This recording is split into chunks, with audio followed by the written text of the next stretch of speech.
Kita kalau masuk ke rincian begini. Dalam Islam, Anda kalau menghadapi sebuah masalah, Anda ingat 6 huruf ini. Solusi. Masalah apapun, yang kita pikirkan solusinya. Bukan lagi kita tanyakan kenapa terjadinya. Kalau sudah terjadi, bangun tidur sakit. Gak ada gunanya kita menanyakan lagi, kenapa saya sakit ya? Lalu dicarilah berbagai macam alasan, karena AC kedinginan semalam, karena hujan yang turun, karena saya minum dingin semalam, atau apalah. Sekarang sudah terjadi. Yang terbaik, yang membuat hidup kita tenang, kita bisa bersabar, solusinya langsung. Solusinya adalah, udah minum obat, minum teh hangat, istirahat yang cukup, konsultasi dokter, nah itu selesai. Jadi semua masalah kalau Anda lakukan ini, maka akan lebih mudah karena Anda, ini hidupan ini seperti game ya. Mentok satu titik kita akan cari jalan keluar di titik lain. Kenapa diajarkan seperti itu di permainan-permainan itu? Karena memang harusnya orang menemukan solusinya. Tanpa kita mengatakan game itu silakan dimainkan. Tetapi supaya mudah difahami saja pendekatan makna. Maka seperti itu kurang lebih. Kita jangan putus asa dengan cara kita langsung memikirkan solusi dari permasalahan. Karena permasalahan itu pasti akan berlalu dalam hidup kita. Saya pernah jelaskan Bapak Ibu sekalian, semua ini berpasang-pasangan. Seperti kita lapar, kita kenyang. Atau sebaliknya, kita kenyang, kita juga akan lapar. Sebagaimana kita muda, kita akan tua. Sebagaimana kita sehat, kita akan sakit. Itu berpasang-pasangan. Orang yang paham ini, sistem ini, mereka akan mudah melalui semua ujiannya. Karena dia tahu, sekarang saya sehat nih. Satu waktu saya sakit, oh saya kan juga pernah sehat. Udah selesai.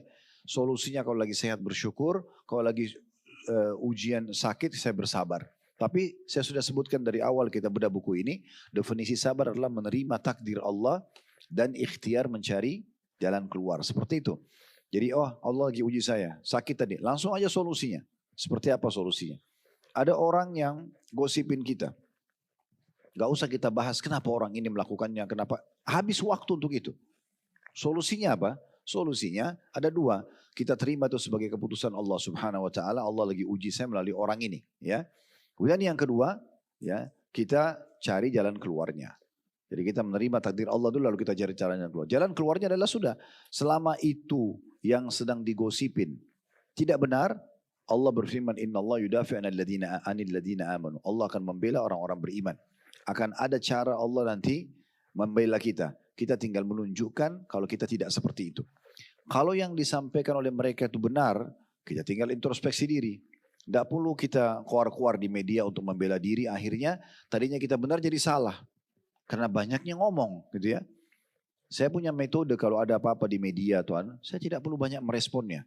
Untuk apa kita meresponnya? Kalau itu adalah benar, kita tinggal introspeksi diri kita. Istighfar kepada Allah, bertobat. Kalau itu salah, maka kita yakin Allah akan membela kita. Tuh, alhamdulillah juga kita tidak melakukan perbuatan yang salah gitu ya. Nah seperti itu. Akan lebih mudah. Karena kadang-kadang kita karena terlalu banyak mengadakan pembelaan diri, ya, apalagi tidak ditanyakan, akhirnya kita terjerumus pada perbuatan yang salah. Ya kan? Tadinya kita cuma butuh mungkin kalau volumenya 3 saja untuk merespon ini, kita kena membalasnya 7 angkanya, maka kita jadi terbalik menjadi salah. Nah itu, ini penting untuk kita garis bawahi. Maka ini salah satunya teman-teman yang harus kita perhatikan gitu ya. Jadi orang-orang beriman tidak akan pernah putus asa ya. Apapun itu sifatnya. Langsung solusi. Masalah-masalah besar. Contoh, Ustadz saya investasi di seseorang lalu saya ditipu. Oke, solusinya. Ya. Kalau kita mau bahas kenapa ya dulu saya kenal orang ini, untuk apa saya taruh uang sama dia, sudah terjadi. Apa manfaatnya? Manfaatnya solusinya. Ya udah solusinya apa? Kita terima dulu. Ini jangan lupa poin pertama yang paling penting. Terima dulu sebagai ujian dari Allah Subhanahu Wa Taala.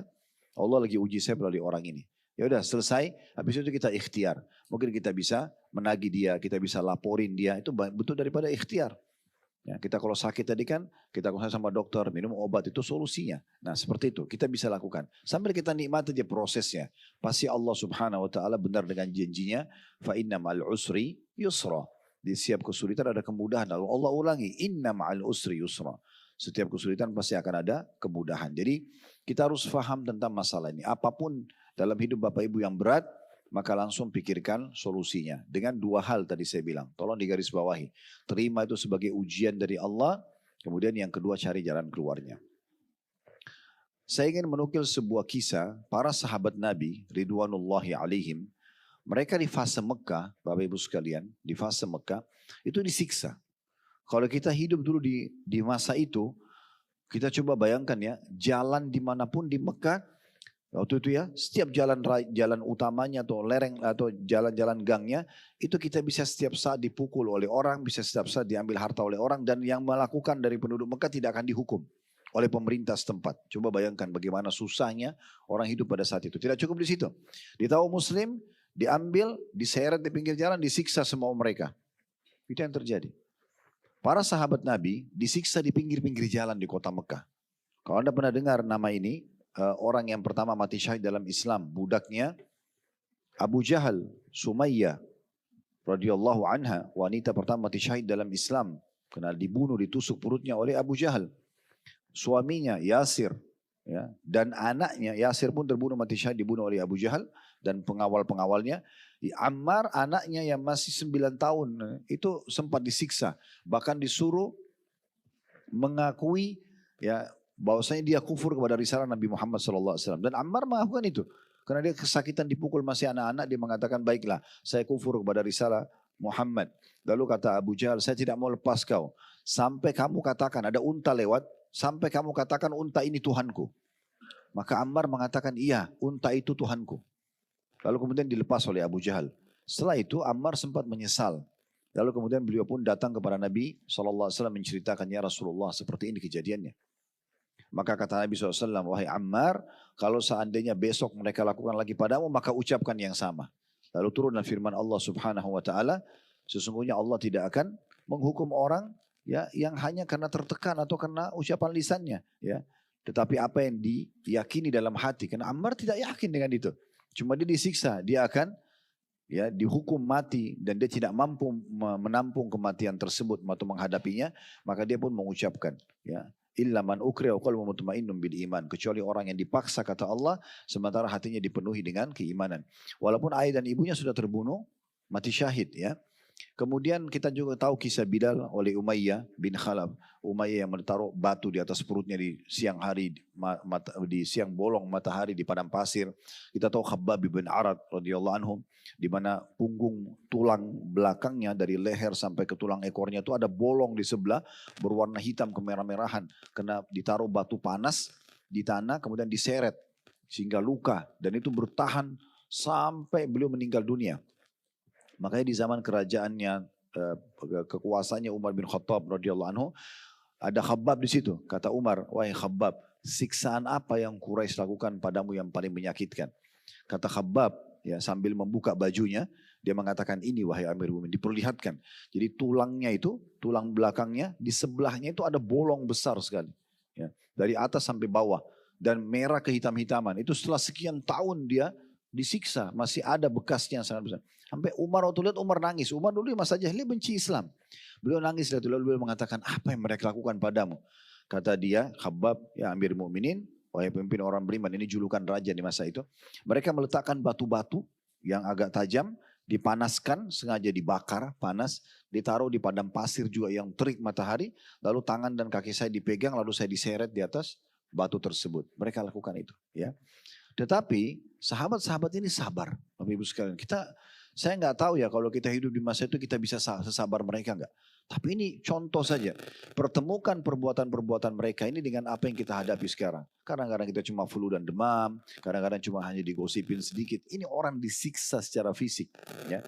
Sampai ada seorang wanita disiksa dari pagi sampai menjelang malam. Dan orang-orang Quraisy satu tinggalkan mengatakan, sungguh kami tinggalkan kalian wahai kaum muslimin. Bukan karena kasihan. Kami cuma jenuh, bosan udah siksa kalian. Apa kata para wanita-wanita muslimah pada saat itu? Sesungguhnya yang membuat kalian melakukan ini pada kami adalah Allah. Dan kami terus akan bersabar. Sampai nyawa mereka terenggut pun mereka sabar gitu ya. Ini kisah-kisah ini sebenarnya bukan kita datangkan untuk mengatakan oh kalau gitu umat Islam biar aja disiksa gak apa-apa. Bukan. Kita sedang berbicara bagaimana kalau ujian itu sudah datang. Maka kita memikirkan jalan keluarnya gitu ya. Kita seperti itu kurang lebih gambarannya. Baik, di sini diangkat perkataan syair ya. Dikatakan al-ya'su yaqta'u ahyanan bi sahibihi la tai'asanna fa innal farijallah. Dikatakan terjemahnya terkadang putus asa itu memotong pemiliknya sendiri. Jangan pernah putus asa karena yang memberikan jalan keluar itu adalah Allah. Baik, sampai sini penjelasan yang ditulis oleh penulis ya. Sekarang kita coba bahas dulu tentang masalah putus asa ini dari penjelasan tambahan. Seperti biasa yang ngikutin kajian kita dari awal tentu tahu metode yang kami gunakan. Setelah membaca isi buku, kita akan coba bahas lebih jauh dengan tambahan-tambahan informasi. Ya. Baik, tadi yang kita baca surah Yusuf ayat 87, itu kan masyhur sekali. Kisah tentang Nabi Yusuf alaihissalam, waktu beliau dibuang di sumur oleh saudara-saudaranya, ya, kemudian diambil oleh kafilah yang lewat, lalu dijual di Mesir, lalu tinggallah di rumah orang Mesir, ya pada saat itu sebagai majikannya. Dan terus menerus ya sampai akhirnya menjadi raja. Nah, Nabi Yakub alaihissalam sempat ya mengingatkan anak-anaknya suruh cari Yusuf lagi. Di mana Yusuf? Waktu itu juga sempat mereka pergi ke Mesir, saudara-saudara Yusuf ini yang jahat tadinya membawa adik mereka namanya Binyamin itu untuk karena permintaan Nabi Yusuf. Yusuf waktu itu sudah dewasa, mereka bertemu karena waktu itu di Mesir tempat mengambil pangan ya. Maka saudara-saudara Yusuf datang tapi mereka sudah tidak kenal Yusuf. Karena Yusuf dulu tuh dilempar di sumur masih kecil, sekarang sudah besar. Maka mereka pun datang dan mereka bilang kepada Yusuf, tolong berikan kepada kami pangan, kami butuh ini. Mesir itu sumbernya, gandum. Maka Nabi Yusuf suruh beri, tapi Nabi Yusuf mengatakan, saya akan kasih kepada kalian kalau kalian membawa adik kalian yang bernama Binyamin. Tapi setelah Yusuf tentu menggunakan metode, menanyakan kepada mereka siapa orang tuanya. Tapi Nabi Yusuf sudah tahu siapa saudaranya. Nah, karena mereka cerita tentang ada adik yang bernama Binyamin, makanya Nabi Yusuf tahu itu sebenarnya, itu adik kandungnya Nabi Yusuf. Nabi Yusuf mengatakan, saya tidak akan berikan kepada kalian sampai kalian ya membawa adik kalian namanya Binyamin. Ringkas cerita mereka pun membawa Binyamin setelah diizinkan oleh Nabi Yakub. Dan Nabi Yakub mengatakan, jangan putus asa wahai anak-anakku, carilah Yusuf dan Binyamin. Sesungguhnya tidak ada yang putus asa dari rahmat Allah kecuali orang-orang yang kafir. Nah seperti itu gambarannya. Di sini Nabi Yusuf alaihissalam sudah kehilangan dua anaknya. Tapi beliau tetap menunjukkan tidak putus asa. Bahkan beliau memotivasi anak-anak yang tadinya berbuat salah itu tetap cari adik-adik kalian. Jangan putus asa karena yang putus asa dari rahmat Allah. Seakan-akan kayaknya sudah nggak mungkin Allah kasih ke saya. Tidak mungkin Allah begini dan begitu.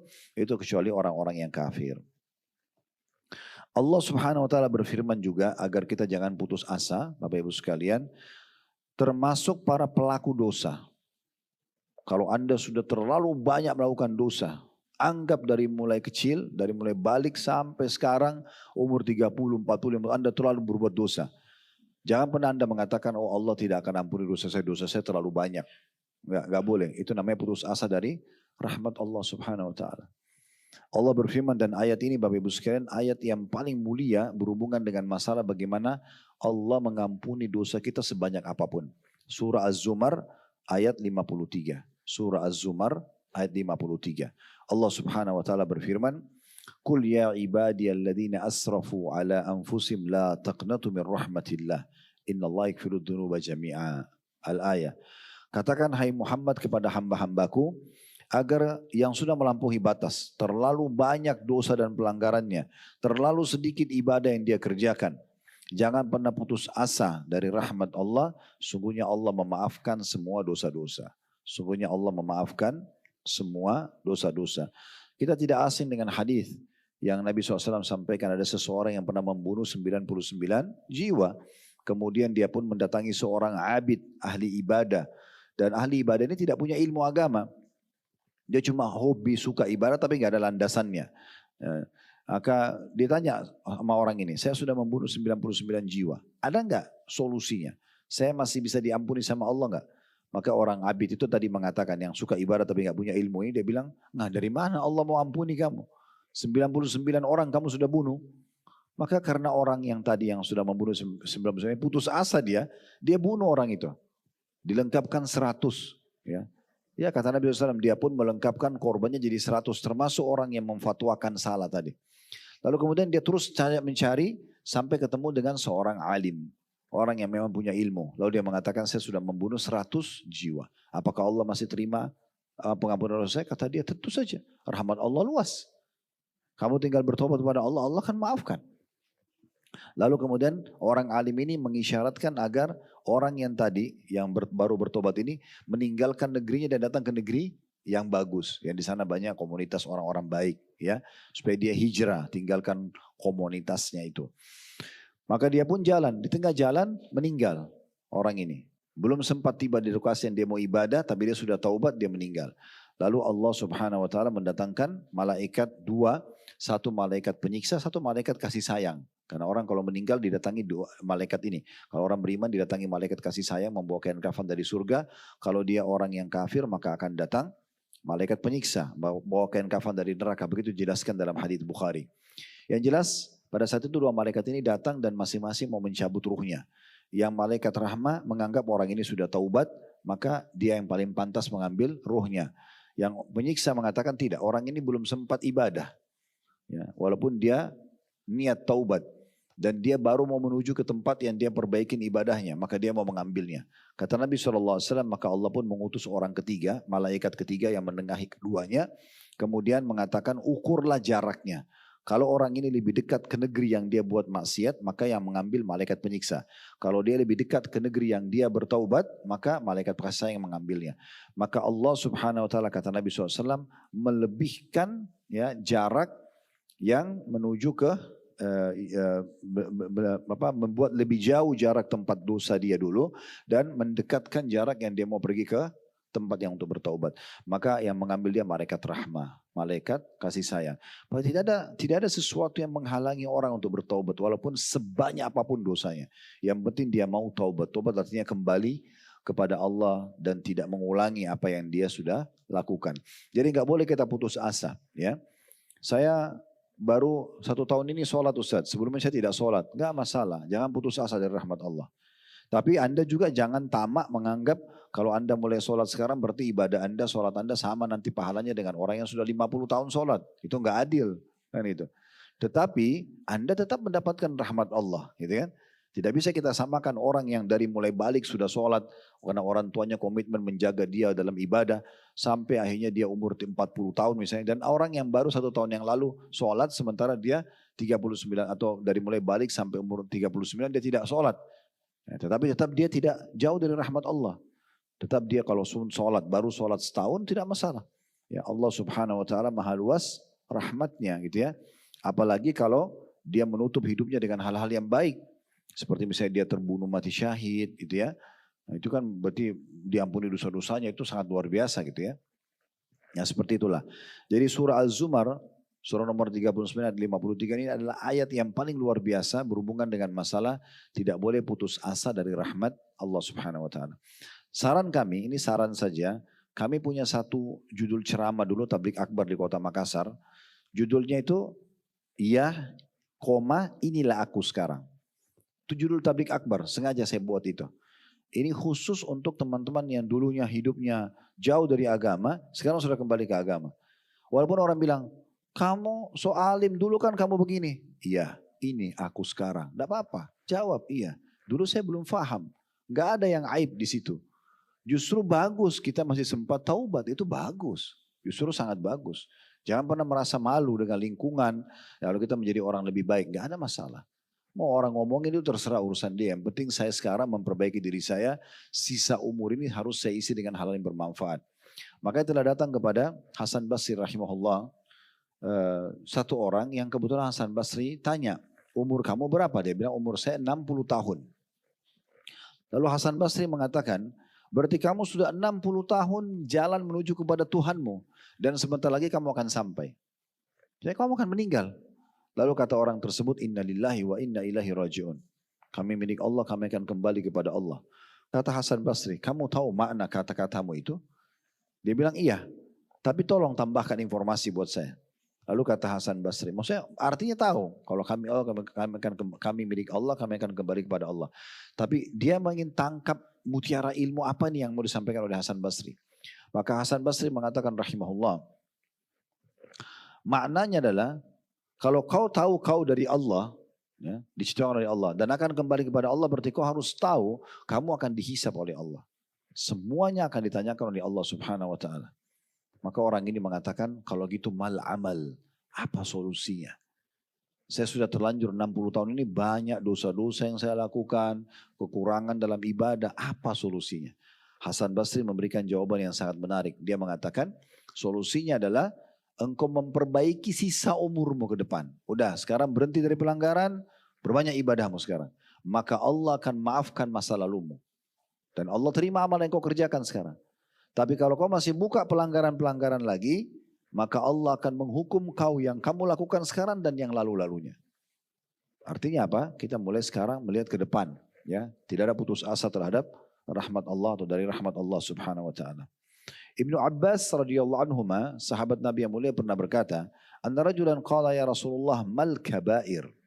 Ada seseorang laki-laki datang dan bertanya kepada baginda Nabi SAW dan mengatakan, "Ya Rasulullah, apa itu dosa-dosa besar?" Maksudnya yang Allah benci, yang Allah tidak suka. Maka Nabi SAW mengatakan, "Qal asyirku billah." Ya, menyekutukan Allah. Banyak menyekutukan Allah itu seperti yang paling sering di Indonesia itu ada datang ke dukun. Ya, minta bantuan. Sekarang mereka ganti nama dengan orang pintar. Padahal ini orang-orang bodoh ini ya. Minta tolong sama jin, minta tolong sama ya syaitan-syaitan, ini semua syirik kepada Allah Subhanahu Wa Taala. Orang mukmin ada masalah, wudu di sejadahnya, mohon kepada Tuhannya Allah Subhanahu Wa Taala secara langsung, tanpa ada butuh perantara sebenarnya gitu kan.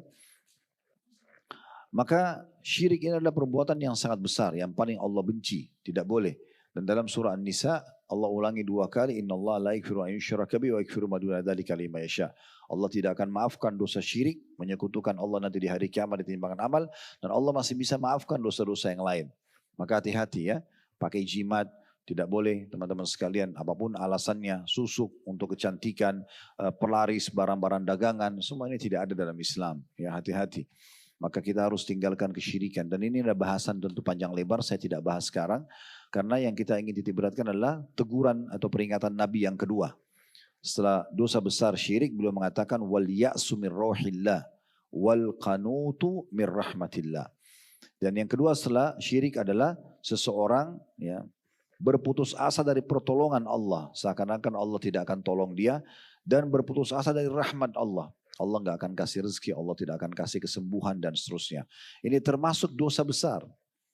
Jadi putus asa itu adalah bukan hanya sekedar merusak kesabaran tadi yang kita bahas, tapi memang dia bagian dosa besar.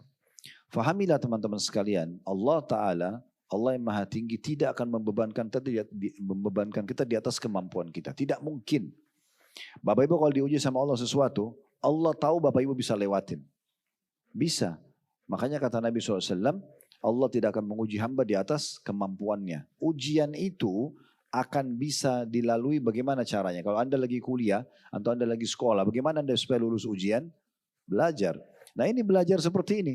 Oh ternyata itu jalan keluarnya. Jadi kalau ada ujian nanti dihadapi dengan cara seperti itu. Ya, kita bersabar. Nah seperti itulah. Dan Allah berfirman dalam surah Al-Baqarah ayat 286, la yukallifullahu nafsan illa us'aha. Allah tidak akan bebankan satu jiwa di atas kemampuannya. Jadi nggak mungkin. Berarti semua ujian itu Allah tahu kita mampu lalui. Kalau kita tidak mampu lalui teman-teman sekalian, maka Allah tidak akan ujikan kepada kita. Allah tahu kita ini semua belum mampu menghadapi seperti teman-teman di Palestina.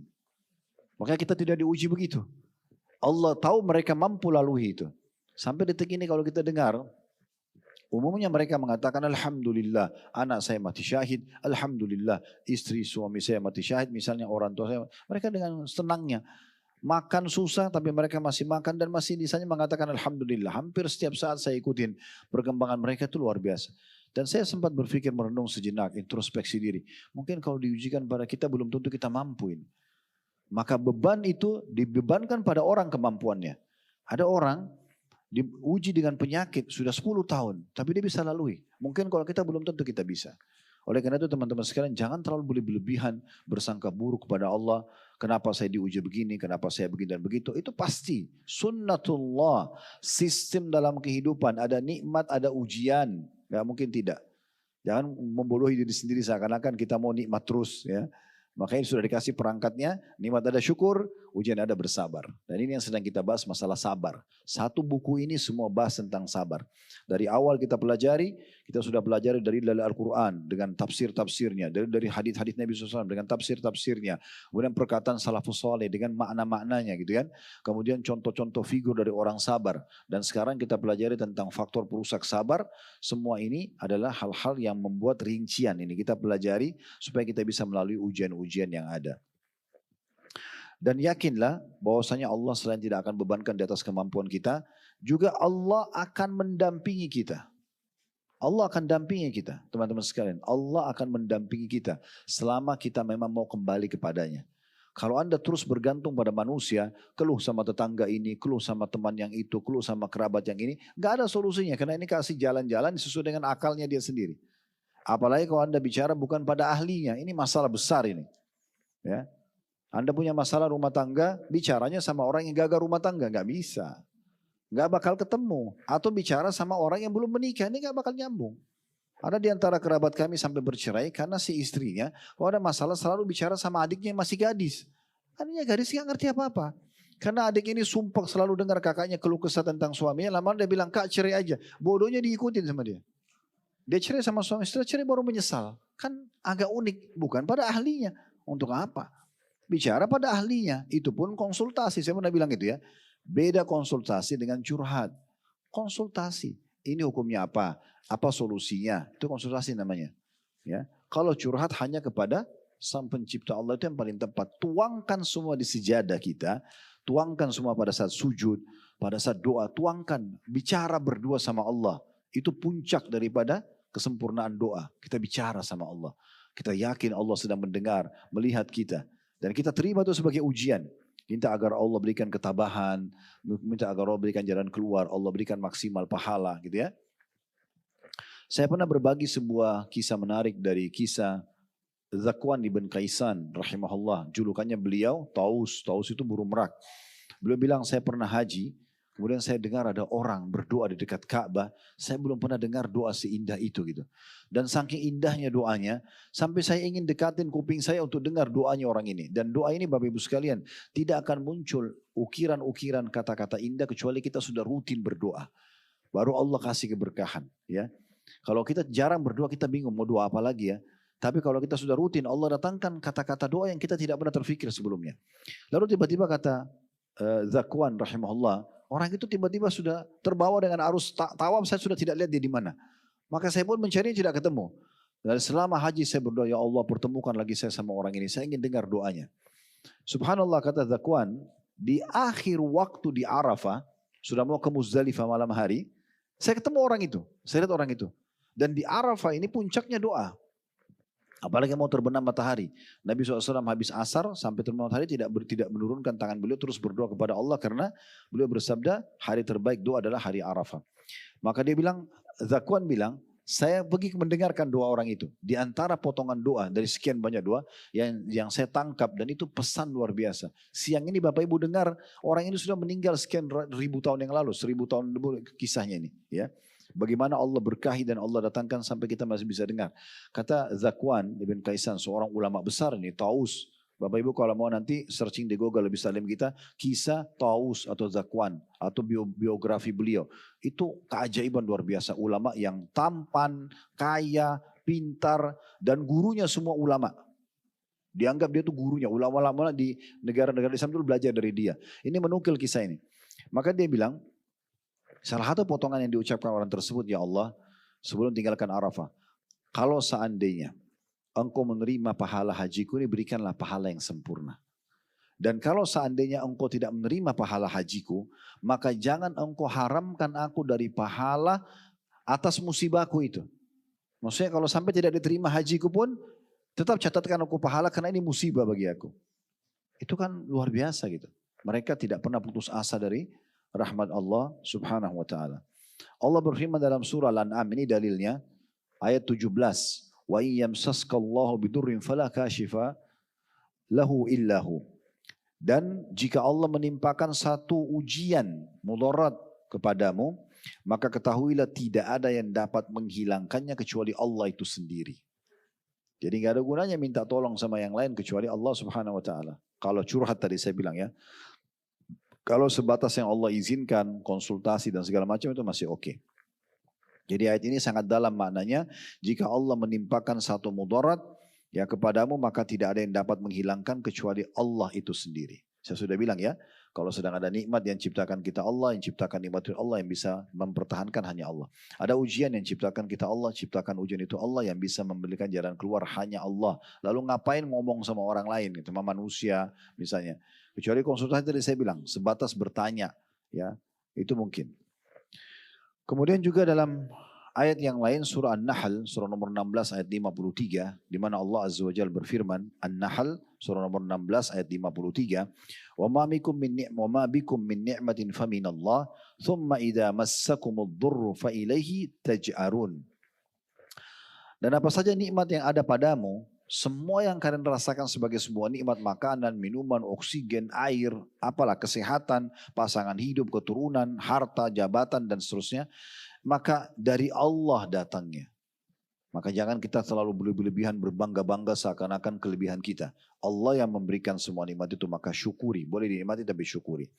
Dan bila kamu ditimpa oleh kemudaratan, ujian, maka hanya kepadanya lah, kepada Allah kamu meminta pertolongan. Karena tidak ada solusi kecuali minta kepada Allah Subhanahu wa ta'ala.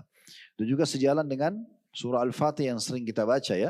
Dalam sholat 17 kali kita baca Al-Fatihah ini kalau di sholat wajib. Belum bicara sholat sunnah ya. Di subuh 2 rakaat 2 kali kita baca. Di duhur 4 rakaat berarti 4 kali kita baca. Di asar 4 kali, di maghrib 3 kali, di isya 4 kali. Ini kalau kita akumulasikan berarti kurang lebih 17 kali ya. Selalu kita ulangi iyyaka na'budu wa iyyaka nasta'in. Artinya apa? Hanya kepadamu kami menyembah, hanya kepadamu kami minta tolong. Nah, fahami makna ini. Kita selalu ulang-ulangi Al-Fatihah ayat 5 ini supaya kita memahami memang hanya kepada Allah kita minta pertolongan. Jangan Bapak Ibu sekalian melakukan kesyirikan kepada Allah. Ini sering kami ingatkan di pengajian. Salatnya iyyaka na'budu wa iyyaka nasta'in. Hanya kepadamu ya Allah kami menyembah. Hanya kepadamu kami minta tolong. Tapi habis salam minta-minta di kuburan di sebelah masjidnya. Mana tadi komitmen mengatakan iyyaka nasta'in. Kenapa bawa air, kenapa ambil tanah di situ, kenapa panggil-panggil orang yang sudah mati jadi tulang belulang, kan itu. Oh ini karena orang alim Ustaz. Saya pernah ingatkan, Aisyah radhiyallahu anha, ummul mu'minin, wanita suci dan mulia, istri Nabi SAW, itu masih hidup 30 tahun setelah Nabi Muhammad SAW meninggal. Ini ranjang beliau, ini kuburannya Nabi. Jaraknya cuma 2-3 meter saja. Dan beliau terus saja tidak memasang pemisah antara ranjangnya dengan kuburan Nabi, sampai meninggal ayahnya Abu Bakar, sampai Umar meninggal. Waktu Umar meninggal dikubur dekat Abu Bakar, baru beliau pasang hijab. Walaupun Umar sudah meninggal, beliau anggap itu adalah ya bukan mahramnya. 30 tahun lebih. Tidak ada satupun riwayat Nabi Aisyah pernah membuka pintu, ini kuburan Nabi, tanahnya berkah ambil. Lalu diganti tanah lain. Kita di Indonesia kuburannya datang hampir setiap hari tanah baru. Karena tanahnya diperjualbelikan. Ini luar biasa. Ya. Mungkin Anda pernah lihat di media itu. Dari mana ini? Hanya alasan ini orang alim. Kalau Nabi Muhammad SAW saja tidak dilakukan begitu, bagaimana dengan orang lain? Makanya Imam Nawawi rahimahullah mengatakan, saya heran dengan orang yang meminta-minta pada kuburan yang dianggap orang alim, padahal yang dalam kuburan itu sudah jadi tulang belulang dan manusia biasa seperti dia. Orang yang mati butuh kepada kita yang masih hidup. Ya, kita yang harusnya mendoakan mereka dan seterusnya. Jadi jangan melakukan perbuatan-perbuatan yang konyol ini, ya, yang keliru. Kemudian juga firman Allah SWT yang sangat masyhur, di mana Allah menjanjikan asal kita bertakwa. Lagi nikmat ada, kita bersyukur, itu takwa namanya. Kita patuh sama Allah, kita syukuri. Di antara bentuk syukur adalah kita berbagi dengan orang dari nikmat tersebut. Kalau ada ujian, kita bersabar. Ini bentuk ketakwaan. Dan Allah pastikan dalam surah At-Talaq, surah nomor 65 ayat 2 sampai ayat 3. Wa may yattaqillaha yaj'al lahu makhraja. Siapa yang bertakwa sama Allah, Allah akan berikan makhraja. Makhraj ini jalan keluar terbaik pada saat ada masalah. Makanya tangga darurat di hotel-hotel di Madinah sama Mekah, bahasa Inggrisnya exit misalnya, pasti ada bahasa Arabnya makhraj. Mim, kha, ra, jim. Nah ini seperti yang Allah sebutkan dalam Al-Quran. Itu maksudnya apa? Tangga darurat. Kalau ada lagi darurat, liftnya lagi mati, jadi kebakaran, selamatkan diri dari situ. Itu Allah gunakan ya kosakata ini.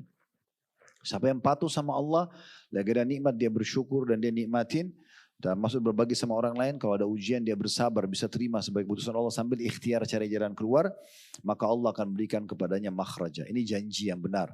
Kemudian ayat 3-nya wa yarzuqhu min haitsu la yahtasib. Dan Allah akan memberikan rezeki dari tempat yang tidak disangka-sangka. Tentu wa may yattaqillaha yaj'al makhraja, ini di akhir ayat 2 ya. Karena ini bicara tentang perceraian sebenarnya. Surah At-Talaq itu surah nomor 65 ayat perceraian. Tapi di ayat 2-nya, di akhir ayat 2 Allah sebutkan tadi. Wa may yattaqillaha yaj'al lahu makhraja. Siapa yang bertakwa sama Allah, Allah akan berikan jalan keluar dalam hidupnya. Kemudian ayat 3-nya wa yarzuqhu min haitsu la yahtasib, dan Allah akan berikan rezeki dari tempat tidak disangka-sangka. Ada seorang ulama namanya Ibnu Abil Izz Al-Hanafi rahimahullah berkata, faqad damina Allah lil muttaqina an yaj'al lahum makhraja mimma yadhiqu 'alan nas. Allah Ta'ala telah menjamin bagi orang-orang yang bertakwa bahwasanya ia akan memberikan jalan keluar dari perkara yang menyulitkan dalam hubungan terhadap manusia. Wa an yarzuquhum min haitsu la yahtasibun, dan Allah akan berikan mereka rezeki dari tempat yang mereka tidak sangka-sangka. Fa idza lam yahsul dzalika dalla ala anna fit taqwati khalal atau khalala. Kalau itu tidak didapatkan berarti ada masalah dengan ketakwaannya. Berarti ada masalah dengan kepatuhan orang ini sama Allah. Karena janji Allah pasti benar, asal bertakwa. Tadi nikmat dinikmati bersyukur, ujian kita bersabar, lalu cari jalan keluarnya. Kalau kita itu namanya bertakwa, kalau itu kita lakukan pasti makhraja, pasti jalan keluar. Yang tidak temukan jalan keluar berarti ada khalal kata beliau, ada masalah di ketakwaannya. Falyastaghfirullah wal yatubu ilaih. Maka solusi terbaik adalah dia segera beristighfar kepada Allah Subhanahu wa taala dan segera taubat. Segera taubat. Ada sebuah hadis juga yang menarik yang kita bisa singgung di sini teman-teman sekalian, adalah hadis Abu Ayyub Al-Ansari radhiyallahu anhu. Beliau mengatakan ana rajulan ja'ilan Nabi sallallahu alaihi wasallam faqal. Ada seorang laki-laki datang kepada Nabi SAW seraya mengatakan idzni wa aujiz. Tolong berikan aku nasihat tapi ringkas ya Rasulullah. Ringkas, padat, mudah difahami. Wa fi riwayah alimni wa aujiz. Tolong ajarkan aku. Dalam riwayat lain, tolong ajarkan aku dan ringkaskan. Faqal alaihi salatu wassalam, maka Nabi SAW bersabda, idza kumta fi salatika fasalli salata muwadda'. Kalau kau sedang ingin mendirikan solat, sebentar kita solat asar, maka anggap itu solat perpisahanmu. Habis solat mati, nah gitu, supaya solatnya khusyuk. Ya. Ini Nabi SAW nasihati kepada orang ini. Dan beliau pun dalam riwayat lain kalau mau imam, biasanya beliau kadang-kadang, bukan setiap saat, tapi kadang-kadang mengatakan kepada makmumnya, selain sufufakum, luruskan dan rapatkan saf kalian, beliau mengatakan, sallu salatan muwadda'a, salatlah seperti salat perpisahan. Nasihat yang kedua, wala takallamu bikalamin ta'tadiru minhu gada. Dan jangan pernah kau ucapkan kata-kata yang nanti kau bisa minta maaf di hari akan datang. Artinya, sebelum kau ucapin kata-kata, pikir dulu baik-baik. Cerna dulu. Ini yang saya ucapin ini, masalah nggak buat saya nanti? Jangan asal ngomong aja. Ini Nabi SAW nasihat Nabi, nasihat Nabawiyah ini. Ya, sangat agung. Kalau mau ngomong, pikir dulu baik-baik. Jangan nanti omongan itu membuat kau minta maaf nanti. Karena minta maaf itu menjatuhkan nama kita nanti. Untuk apa kita masuk kepada poin? Kadang-kadang bahkan manusia banyak tahu kalau dia ucapin ini jadi masalah boleh. Tapi ucapin. Gosipin orang, fitnah orang, caci maki orang, itu kan kembali kepada dia juga. Untuk apa gitu ya. Kemudian yang ketiga, wa ajmi'il ya'sa mimma fi yadin nas. Dan kata Nabi SAW, kamu harusnya berputus asa dari apa yang ada di tangan manusia. Di poin ini, dari hadits ini, dan hadits ini disebutkan oleh Imam Ahmad dan juga dihasankan oleh Al-Busiri, ya. Ada juga ulama yang melemahkannya, tetapi umumnya ulama ada yang menghasankan hadis ini. Dari sini kita bisa lihat bahwasanya ada hal yang dibolehkan di poin masalah putus asa, yaitu sebenarnya bukan dibolehkan putus asa, tapi lebih kepada kalau ada sesuatu yang sudah dimiliki oleh orang, usahakan kita tidak berangan-angan lagi mengharapkannya, gitu ya. Jadi bahasa supaya mudah difahami, putus asa dari apa yang di tangan orang lain. Ya. Misalnya orang itu sudah terlanjur jadi pasangan hidupnya orang lain, ya sudah. Orang itu mobil itu sudah terlanjur jadi miliknya orang lain, rumah itu sudah jadi miliknya orang lain. Udah selesai, gak usah pikirin lagi itu. Karena biasanya yang mengganggu juga, ya, yang memunculkan sifat putus asa ini dan akhirnya sampai pada tingkat menyalahkan takdir Allah. Kok dia sih yang dapat rumah di sudut, kok bukan saya? Kok dia yang dapat mobil warna itu? Kok dia yang dapat tas itu? Dan dijadikan permasalahan. Tidak usah. Kalau sudah dimiliki orang lain selesai. Pindah ke yang lainnya. Saya ingin berbagi poin yang pernah saya bagi juga di pengajian kita ya. Teman-teman sekalian, kita ini semua hanya banyak terpengaruh dengan casing saja. Saya sudah pernah bilang, semua ibu-ibu di sini yang hadir sama, judulnya wanita. Beda casing ya. Ini putih, ini gemuk, ini pendek, ini turunan ini. Tapi judul intinya wanita. Sama. Saya sama semua laki-laki ini sama. Judul induk kami laki-laki. Beda casing ya. Maksudnya apa? Jangan hanya terpengaruh dengan casingnya. Nggak bisa teman sama orang ini, teman sama yang lain. Nggak bisa nikah sama ini, nikah sama yang lain. Selesai. Mudahkan aja urusannya. Sama-sama manusia. Sama-sama ini wanita, ini laki-laki. Makanan.